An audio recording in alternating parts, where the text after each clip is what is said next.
All right, let's go to Ann in Mississippi. Ann, welcome to Stand to Reason. Thank you. I appreciate it. You're welcome. My question would be, I'm not terribly familiar with your show, and maybe this is common knowledge, but I'm curious as to how many foster children you personally are raising in your home and how many the author of this book is raising in his home. I understand your need to value human life, but do you feel any obligation to these children once they're here? Well, I'll answer the question in a straightforward fashion, and to what we are doing, both Scott and I know Scott personally, so I can answer specifically for him. But then I also want to discuss after I answer it, I want to discuss with you maybe the point behind the question, and I'm sure you'll be willing to chat about that a little bit. Absolutely. In my case, I have 2 children that I've adopted out of crisis pregnancies. All right, and Scott has about 4 of his own, so he hasn't 4 of his own, so he hasn't adopted any. He's got his hands full.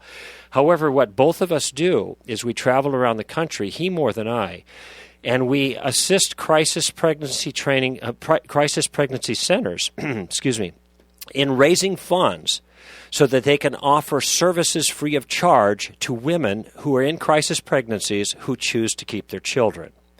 So we are actually doing quite a bit to meet that particular need. Does the answer satisfy you, Ann? I understand your point, and I see that you are directing energy toward your goal. But well, wait, I wasn't making a point. And I wasn't making a point. I was answering the question, which was a kind of a challenge. And so I want to know, are you satisfied now that I'm doing enough for those babies that are born since I'm a pro-lifer? My personal conviction would be no. Oh, so I should what? How many should I adopt before I can be justified in campaigning against abortion? Well, I think you can campaign all you want. Obviously, nobody thinks it's a great idea for babies to not be here. I'm not arguing with you. I don't think anybody in their right mind thinks abortion is a great idea. But I guess I'm pondering, you all have such focus and talent and energy and obvious resources, and yet the gentleman who was just on the show with you from Atlanta, funny enough, I teach in Atlanta, and I have, for instance, a little girl in my classroom this year who's being sexually molested, who has been covered in lice since the first day of school, who shows up hungry, and yet she can't be taken from her home because there's not a foster placement for her, and they do not consider her to be in imminent danger. Okay, I'm not sure what that particular point has to do with our prior discussion, first of all. And secondly, I'm still mystified as to why the challenge that you offered me about what am I doing for for those children that are born, why my answer that I regularly raise money for organizations to give help to women in crisis pregnancies, and I've adopted 2 children out of crisis pregnancy myself. I'm wondering why that isn't in the least bit apparently satisfying to you. Well, obviously you've done something, but what about something? Those children? Once those children, something. So I'm not. I understand you need to. I'm not trying to offend you. I'm really not. This is a question, though, that always is in the back of my mind when I hear people being I understand. militant about these babies need to be brought here. So my question. Well, there's nothing militant that we've done here. Where's the obligation? If this mother didn't go through one of your trainings and chose to have this baby or was not in contact with let me answer the where question. Are these children being helped? Okay, let me answer the question. First of all, it wasn't a militant presentation. It was a discussion about the moral obligations that we have not to take the life of innocent human beings. Now, what was raised in the process, though, in your question, I understand the point. Generally, though you didn't say this, though my suspicion is that you meant to infer it, and you can correct me if I'm wrong, that if we are not willing to care for those children that come in the world, then we really don't have any right to be campaigning against women who wants to have abortion. And I don't accept that moral equation, but even if I did, I have done done, I would say, quite a bit to meet the challenge, and that is to raise funds for people and to adopt children. And it sounds to me like you wouldn't be satisfied unless I raised funds for every woman in crisis pregnancies or adopted every child, which obviously would be ludicrous. Obviously, that's not an option. Well, okay, yes, but then I don't understand why you're not at least marginally satisfied in my case with my response. Oh, I will give you that I am marginally satisfied with your response. Okay. Please, okay, fair. Phrased well. By the way, and I'm not taking umbrage at the point. My feelings aren't hurt. I am concerned, though, so I'm not taking this personally, but I am concerned about the logic and reasoning that seems to be sitting behind this. And that is, unless we're willing to care for those children, then we have no right to tell other women not to kill them. This is not a morally sound equation.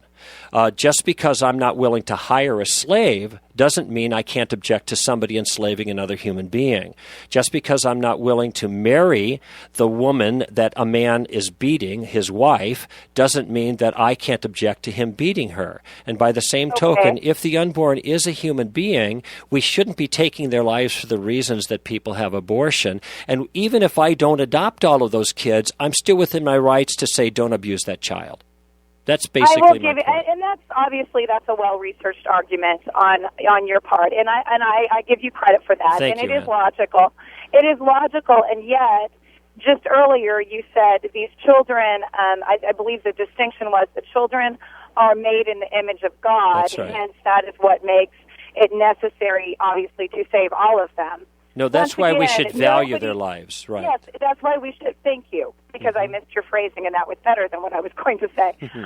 Yes, we should value their lives, but does that obligation to value them end, and not you personally? I guess my question then becomes, it's now evolving through conversation, is there something in this book, and is there something in your movement that suggests once people have adopted this philosophy and are going forth to further it, are they doing anything for these children that are already No, that's a fair question. Is that part of the process? Yeah, it is. And actually, I've actually partially answered that question. You may be surprised to hear this, but there are actually more crisis pregnancy centers in the country than there are abortion clinics. I know that now. But there are. Wait, Ann. Wait. I wasn't quite making the point. I'm finished because I want to make sure that you and the answer registers before you jump on to another statement, and that is there anything in your movement, you ask me, that goes further essentially than just says you can't have an abortion? What about taking care of these kids? And then I said, actually, there are more crisis pregnancy centers that are funded by private individuals, not by money they get from their services like abortion clinics, that are doing that very thing. And by contrast, there is virtually none of those things that are happening like that in the pro-choice crowd. Therefore, the pro-choice crowd is not really pro-choice. It turns out to be functionally pro-abortion. So that statistic alone meets your challenge, it seems to me. The fact that there are all these crisis pregnancy centers that are operating with the funds from people who give money so that women could be cared for free. So yes, we are doing something. It's organized. We've been doing it for a long time.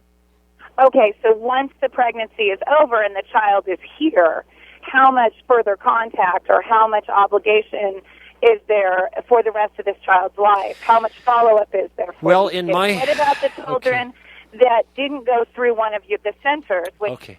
Yes, I'll give you